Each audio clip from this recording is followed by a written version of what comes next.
بسم اللہ الرحمن الرحیم۔ آج حاضر ہوئے ہیں دریائے جہلم کے بارے میں معلومات لے کر، لیکن اس سے پہلے ایک گزارش ہے کہ اگر آپ نے چینل کو سبسکرائب نہیں کیا تو سب سے پہلے چینل کو سبسکرائب کر لیجیے۔ دریائے جہلم کوہ ہمالیہ پیر پنجال کے دامن میں چشمہ ویری ناگ سے نکل کر سری نگر کی ڈل جھیل سے پانی لیتا ہوا دریائے نگر کے پاس سے گزرتا ہوا وولر جھیل میں گر جاتا ہے۔ پہاڑی علاقہ ہونے کی وجہ سے ہوتی چلی جاتی ہے۔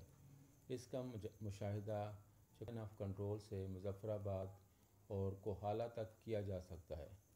دریائے جہلم مظفر آباد میں دریائے نیلم میں شامل ہو جاتا ہے اور راڑہ مصطفیٰ آباد کے ہار سے مل کر دریائے پونچھ میں شامل ہو جاتا ہے۔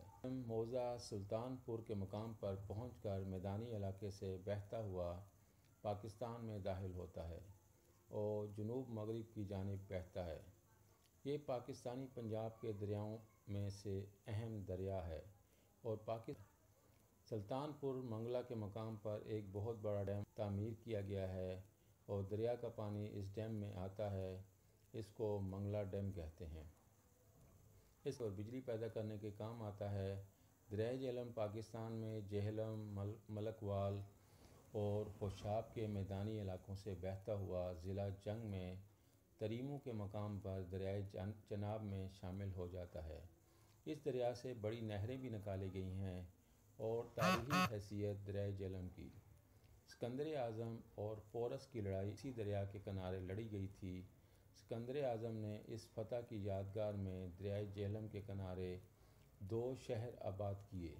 پہلا شہر بالکل اسی مقام پر تھا جہاں لڑائی ہوئی تھی اور دوسرا دریا کے اس پار یونانی کیمپ میں بسایا گیا تھا۔ اس شہر کو سکندر اعظم نے اپنے محبوب گھوڑے بوسی فالس سے منسوب کیا جو اس لڑائی میں مارا گیا تھا۔ جہلم کا موجودہ شہر اس مقام پر آباد ہے۔ ضلع جہلم میں مشہور قلعہ روہتاس بھی موجود جو شیر شاہ سوری نے گکھڑ جنگجوؤں سے لڑنے کے لیے تعمیر کروایا تھا۔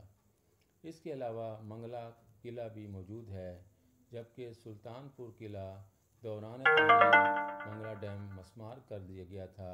ویڈیو پسند آئے تو لائک کرنا نہ بھولیے۔ Thank you very much.